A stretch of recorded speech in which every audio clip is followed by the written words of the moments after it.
What do you think when you hear the date September the 11th? Of course, 9/11, the terrorist attack on the World Trade Center in 2001. That's now collectively associated with the date September the 11th. This is especially true for people my age, for whom the terrorist attack was the most significant event of our generation for a long time, and which can now be seen in retrospect as a prelude to the crises, wars, and catastrophes that were to follow. But the date was a historic date even before the attack, which is why this other event is often called the other 9/11. Exactly 28 years before the attack, ironically in the same year in which the Twin Towers were inaugurated, something happened that shook the world, and that again was only the start of a much worse development. On September the 11th, 1973, a coup took place in Chile that gave history a different direction. It was the brutal end of an alternative social project that, if it had been allowed to continue in Chile and worldwide, could have given our world a different face. I dare to say a more pleasant one. It was the world's first attempt at a pacifist, socialist and democratic revolution, which was destroyed by a godless alliance of profit-driven politicians and power-hungry military. Imagine if we didn't have to look every day into the ugly neoliberal faces of populists, autocrats, imperialists, oligarchs and fascists.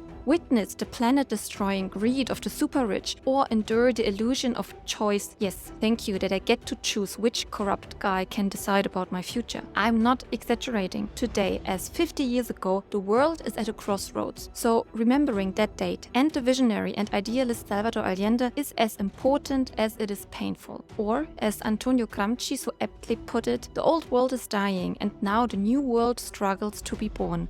Now is the time of monsters. Damn, what a depressing intro. Great job, History Fox. Now I'm sure everyone's totally up for continuing to watch. So this September the 11th is the 50th anniversary of the coup against Salvador Allende and also the anniversary of his death. He was president of Chile from 1970 to 1973. What was so special about him was the following. On the one hand, he was a Marxist, and on the other hand, he showed the whole world that socialism can be achieved not only by democratic means, but that socialism is even the consequence or the fulfillment of true democracy. How did he manage to do that? Well, it was really not easy. Allende had the good fortune to grow up in good circumstances. Moreover, compared to other South American countries, Chile was prosperous and stable, and both the army and the political parties respected democratic institutions. So far so good. Chile was doing well, and so was the young Allende. But what was missing was a communist party. Allende founded it in 1933 when he was only 25 years old. Because even if the country as such was stable and prosperous, still 40%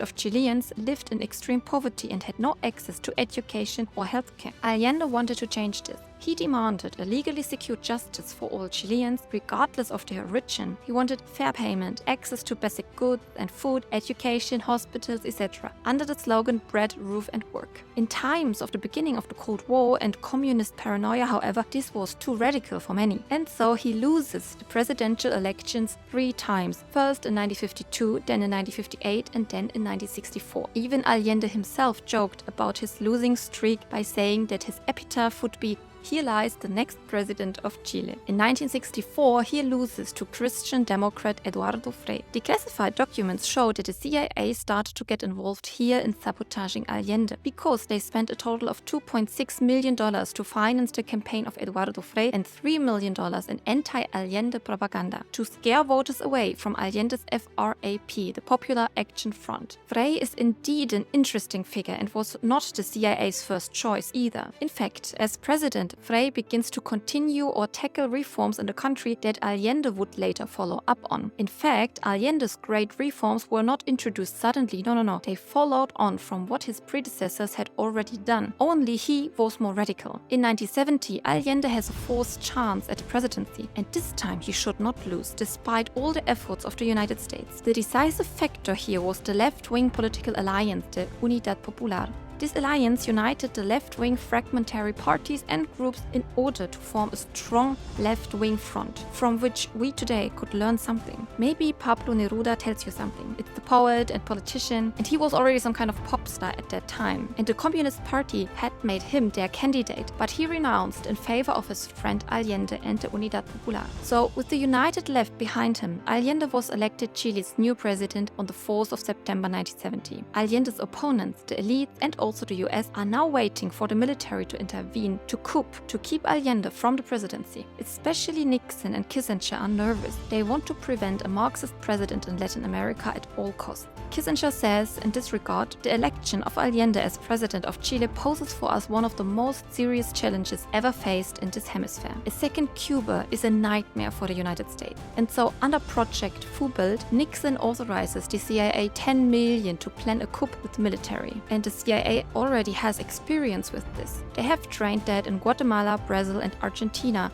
#Monroe Doctrine. But one person stood in their way, the commander-in-chief of the Chilean army, General René Schneider, who stopped an intervention by the military by saying the army forces are not a road to political power nor an alternative to that power. They exist to guarantee the regular work of the political system, and the use of force for any other purpose than its defense constitute high treason. So, no coup, at least not with Schneider. This understanding of the apolitical role of the military is therefore also called the Schneider Doctrine. Well, nothing can be done. Actually, the CIA says it can, and has René Schneider killed.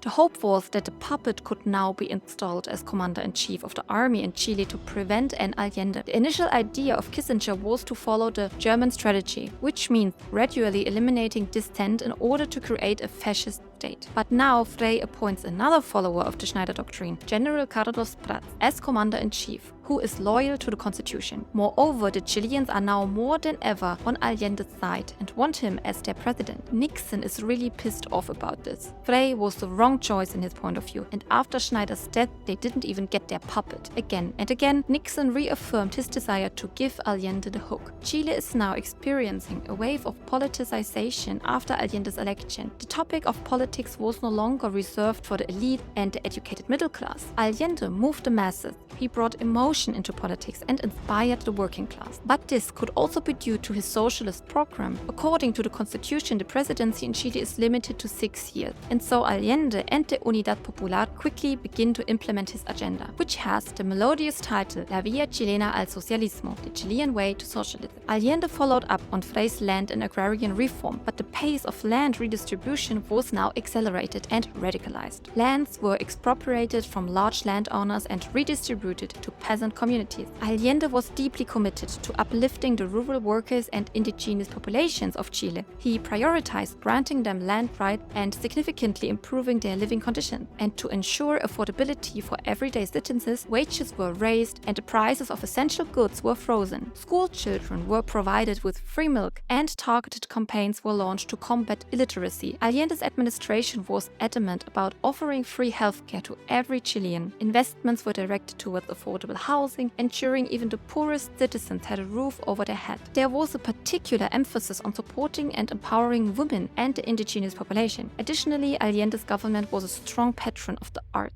They invested in cultural initiatives, consistently supporting artists, musicians, and writers because Allende held a firm belief in the transformative power of culture in molding society. And most importantly, Allende emphasized the idea of achieving socialism through democratic means. Every citizen should be involved in the political process. That was his basic conviction. And this is what I meant when I said at the beginning that for Allende, socialism is the consequence of democracy. It should no longer be a privilege to be involved in politics. Everyone should have all the means, be it from educational level, from the economic and financial situation, or from the health point of view. Everyone should be able to participate in the social and political life of Chile. The uniqueness of Allende's way was that this socialist revolution came without political violence, nor was it born from violence. Allende was a pacifist in a broader sense. He built Chilean socialism on the institutions and the constitution that were already there. Some kind of revolution from above. Now, this was also the difference with Cuba, which took a more militant path,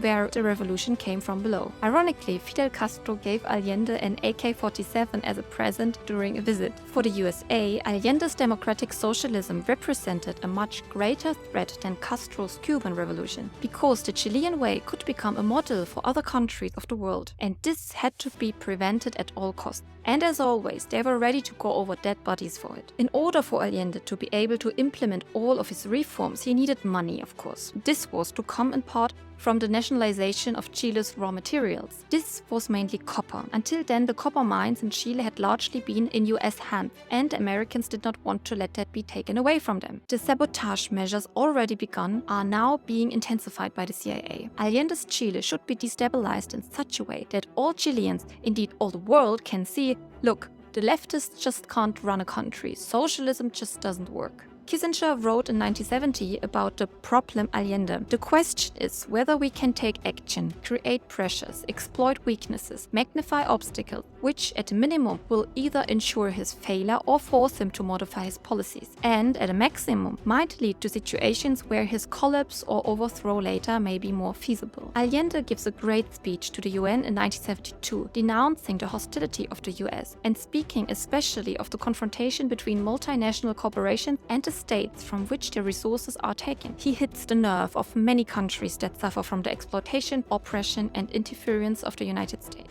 At the end of the speech, everyone applauds, except the US ambassador. Surprise, surprise. Also Nixon, who likes to call the UN a total pain in the ass, reacts pissed off. So after the nationalizations of the copper mine, the US is reacting harshly. Economic aid had already been cut off after Allende's election, and now the US imposed a trade boycott on Chile. The CIA continued to finance anti-Allende propaganda, militant right-wing movements and strikes. This included a major truckers' strike in October 1972 that paralyzed the entire country. The results was inflation, unrest, and Chile becoming ungovernable. I would like to quote here Nixon: "Our major stroke in international affairs is our economics, because in the wake of Vietnam, Nixon had realized that stronger action was simply not feasible. We can't send men now anymore. I mean, as we well know, I hate fighting these damned wars and things, and so the major thing we can do is squeeze them economically. And believe me, that can have one hell of an effect." On June 29, 1973, about 2 months before the coup, an unsuccessful coup took place, the Tanquetazo, in which a tank regiment tried to storm the presidential palace La Moneda, all partially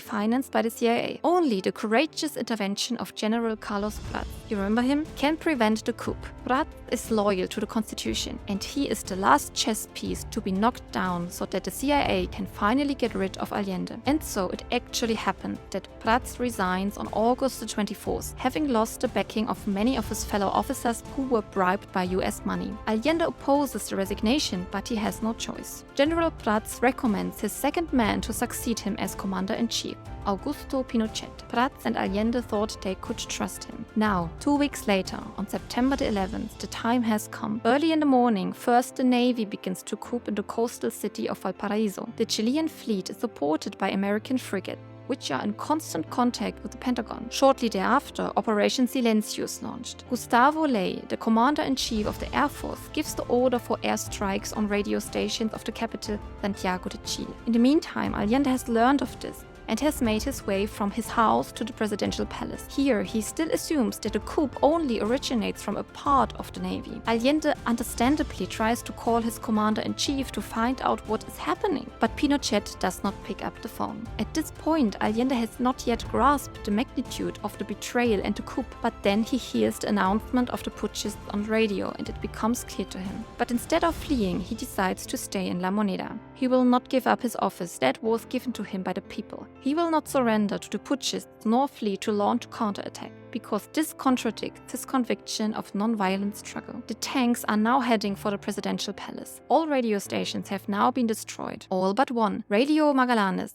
the Communist Party station. As the bombs and bullets are already hitting the presidential palace, Allende speaks to his people one last time. This Ultimo Discurso is a great improvised speech, and it is Allende's political testament. El pueblo debe defender, pero no sacrificar.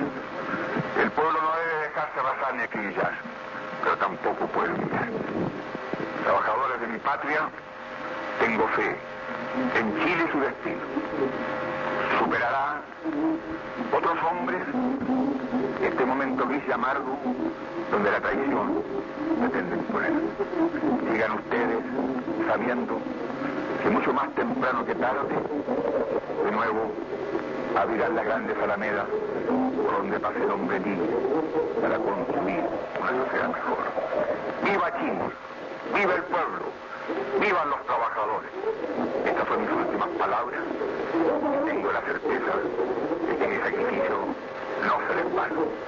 He says the people must fight back, but they should not sacrifice themselves. Instead, he sacrifices himself now for Chile. Salvador Allende commits suicide with the AK-47 that Castro gave him as a gift. At 6 p.m. that same day, the 4 army commanders declare the takeover of power. The coup is a success. The very next day, thousands of people are arrested and herded into the National Stadium, where they are tortured and murdered. And so it goes on. A period of terror begins, in which people are arbitrarily snatched from life. It is Augusto Pinochet, the traitor, who becomes the architect of a cruel state terrorism, to which hundreds of thousands fall victim. On the back of the Chileans, he establishes a dictatorship in which he creates a climate of fear together with the DINA, a new secret police whose members are trained by US institutions. The Americans wanted to be 100% sure from now on that no second Allende would happen, and so with Pinochet's support, Operation Condor was carried out in South America. For this, all means were justified, be it assassination, torture, kidnapping, terrorism, political repression,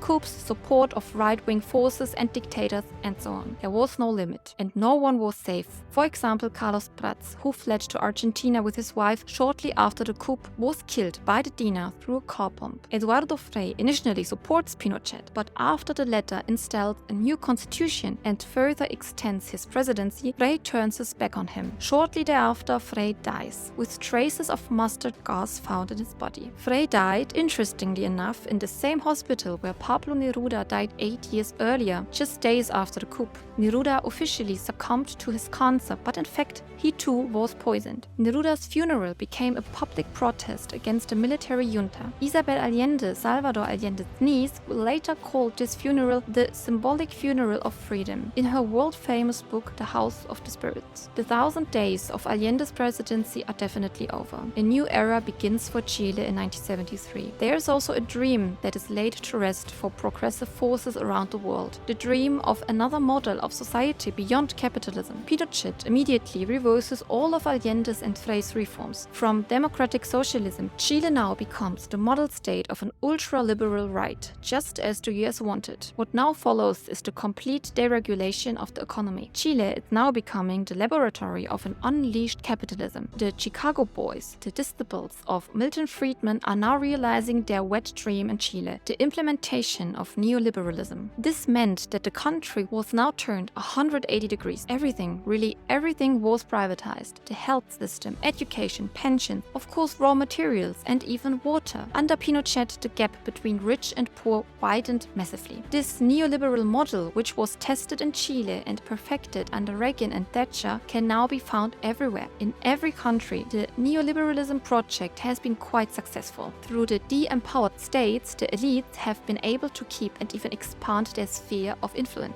without moral or ethical concerns. Now we have the misery that greed for profit takes precedence over the common good, the freedom of the market over the freedom of the people. And we see that it does not take a dictatorship to create a neoliberal climate. The anniversary of Allende's death is also the anniversary of the death of an alternative that could have given our society a different direction. Instead, a society was created in which the majority of the people are disempowered. In the coup 50 years ago, a project was destroyed in which freedom could have become a reality for the ordinary classes and would no longer be a class privilege. Salvador Allende will always be remembered as an anti-imperialist leader who died heroically. His memory should serve as an inspiration and strengthen in us the belief that change is possible. Or, as Pablo Neruda said, you can cut all the flowers, but you cannot keep spring from coming. Thank you for watching. If you liked it, hit the like and subscribe.